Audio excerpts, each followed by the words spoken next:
শত্রুতা থেকে তৃণমূল যুব সভাপতিকে গুলি, গ্রেপ্তার মূল অভিযুক্ত সহ মোট 8 জন। কিছুদিন আগে বজবজ 2 নম্বর ব্লকের ডোমারিয়া 75 রোডের ওপরে প্রকাশ্যে তৃণমূলের যুব সভাপতিকে গুলি করার ঘটনায় চাঞ্চল্য ছড়ায় এলাকায়। আর তা নিয়েই তদন্তে নামে পুলিশ প্রশাসন। আর সেই ঘটনাটি এবার 8 জনকে গ্রেপ্তার করল পুলিশ। আর এ নিয়ে সাংবাদিক সম্মেলন করেন ডায়মন্ড হারবার পুলিশ জেলার অতিরিক্ত পুলিশ সুপার মিতুন দে।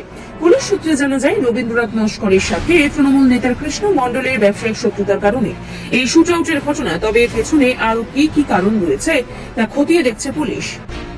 5 জানুয়ারি সকাল 10:30 নাগাদ একটা গুলিবিদ্ধ হওয়ার ঘটনা ঘটে, যেখানে আমরা জানি সবাই কৃষ্ণ মণ্ডল বলে একজন গুলিবিদ্ধ হন মোটাখালীতে ডোমারিয়া মোড়ের কাছাকাছি ঘটনা ঘটেছিল।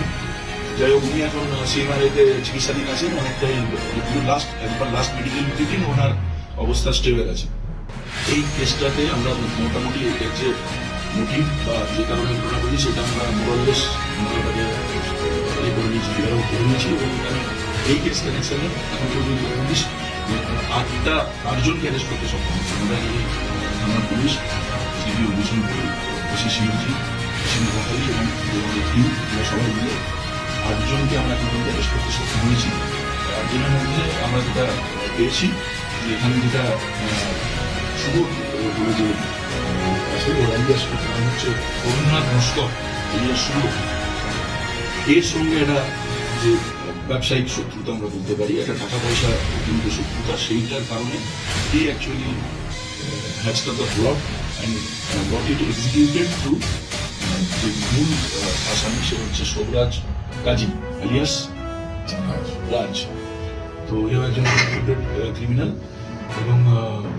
এবং এরপরেতে যারা ঘটনাটা ঘটায় ওই বাইকে এবং তারপরে ওদেরকে পালিয়ে যেতে সাহায্য করে, এইভাবে মোটামুটি ভাবে আমরা যে ইনভলভমেন্ট গুলো পেয়েছি তাতে 8 জনকে আমরা এখন পর্যন্ত অ্যারেস্ট করেছি। তাদেরকে সব রিমান্ডে নেওয়া হচ্ছে, জিজ্ঞাসাবাদ করা হচ্ছে।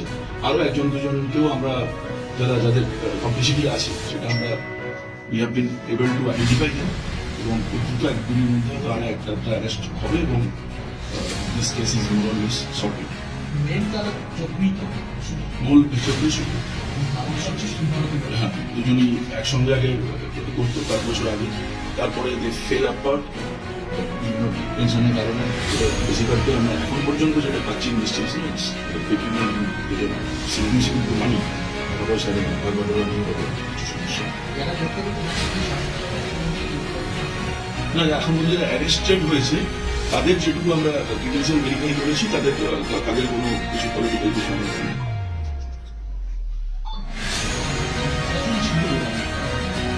বাইকে সেদিন 3 জন ছিল, বাইকটা তারপরে আমরা বাইকটাকে রিকভারি করেছি এবং আরো যে জিনিসগুলো আমাদের এখানে সিজ করার দরকার, এগুলো আমাদের 3 জন গুলি, অটোমেটেড গান, সব এগুলো আমরা এবং সেগুলো সব প্রসিকিউর মেনে আমরা